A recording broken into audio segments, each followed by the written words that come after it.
Hello, and welcome to AM Darkness, where we talk all things dark, disturbing, and mysterious. Warning: viewers may find some things in this video disturbing. Viewer discretion is advised. Today, we will be discussing the story of John Haigh, also known as the Acid Bath Killer. John Haigh was born on July 24, 1909 in Stamford, Lincolnshire in the United Kingdom. His parents were John Robert Haigh, who was an engineer, and Emily Haigh. They were members of the Plymouth Brethren, which is a conservative Protestant. John would grow up to win a scholarship to Queen Elizabeth Grammar School.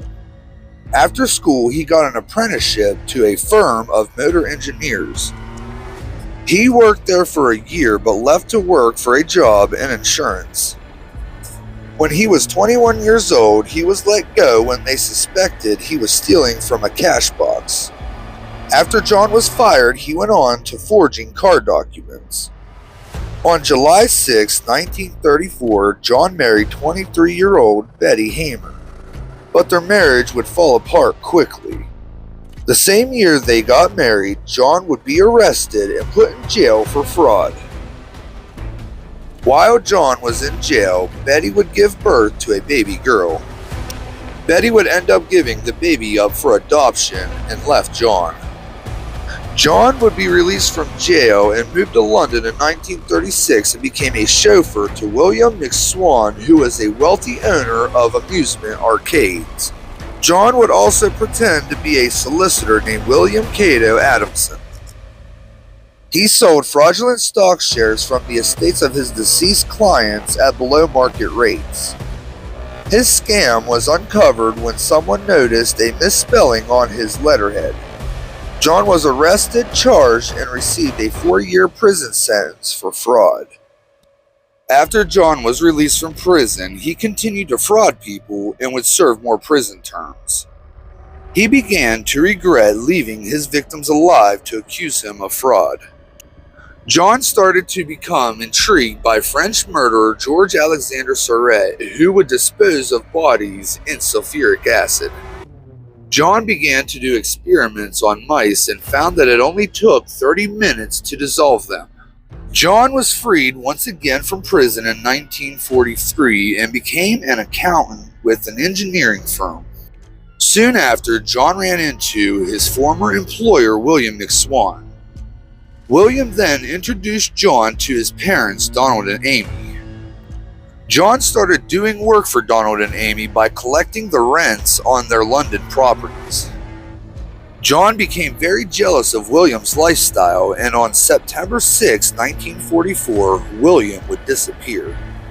John later admitted that he lured William into a basement and hit him over the head with a lead pipe. John then put William's body in a 40-gallon drum with sulfuric acid. After 2 days, John saw that William's body had mostly dissolved, so he emptied the drum into a manhole. John would tell Donald and Amy that William went into hiding in Scotland to avoid being called to serve in the military. John would eventually begin to live in William's house. Donald and Amy started to become curious when the war was ending and their son didn't return. On July 2, 1945, John lured Donald and Amy to Gloucester Road by saying their son came back. Upon meeting John, he would hit them both over the head, killing them. John would then steal Donald's pension and sell their properties. Afterwards, John moved into the Onslow Court Hotel in Kensington.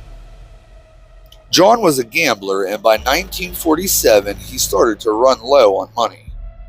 To solve his money problems, he would find another couple to rob and kill. Archibald Henderson and his wife Rose would unfortunately meet John when he pretended to be interested in a house they were selling. Rose invited John inside their home to play piano for a housewarming party. While at their home, John stole Archibald's revolver to use in his next crime. John rented a small workshop at 2 Leopold Road and brought the oil drums there. On February 12, 1948, John drove Henderson to his workshop, claiming he wanted to show him an invention. Once they arrived, John shot Henderson in the head, killing him instantly. John then lured Rose by telling her that her husband had become sick. When Rose arrived at the workshop, John shot her as well. After putting their bodies in sulfuric acid, John forged a letter to sell all of their possessions, but would end up keeping their cat and dog. John's last victim would be 69-year-old Olive Duran Deacon. Olive was a wealthy widow of solicitor John Duran Deacon. Since John called himself an engineer, Olive mentioned her idea to him for artificial fingernails. John invited Olive to his workshop on February 18, 1949. But once Olive got inside, John shot her in the back of the neck. John stole all of her valuables and put her in sulfuric acid as well. 2 days later, Olive's friend Constance Lane reported her missing. Detectives discovered John's record of theft and fraud and searched his workshop. Upon searching John's workshop, they would find a dry cleaner's receipt for Olive's coat and papers referring to the Hendersons and the McSwans. Because John's workshop didn't have a drain, John would pour out the drums containing the remains on a pile of rubble at the back of the property. After a thorough investigation of the area by pathologist Keith Simpson, it was revealed that there was 28 pounds of body fat, part of a human foot, and part of a denture found on the property. John would confess that he killed Olive Duran Deacon, the McSwans, and the Hendersons. John also claimed to have killed 3 other people, a man called Max, a girl from Eastburn, and a woman from Hammersmith. None of these claims could be substantiated. It only took minutes for the jury to find John guilty. Mr. Justice Humphrey sentenced John to death. On August 10, 1949, John drank a brandy right before being hanged by executioner Albert Pierre. Thank you for watching. If you enjoyed this video, please like and subscribe to my channel. Until next time, be safe, be alert, because you never know what could be lurking in the dark.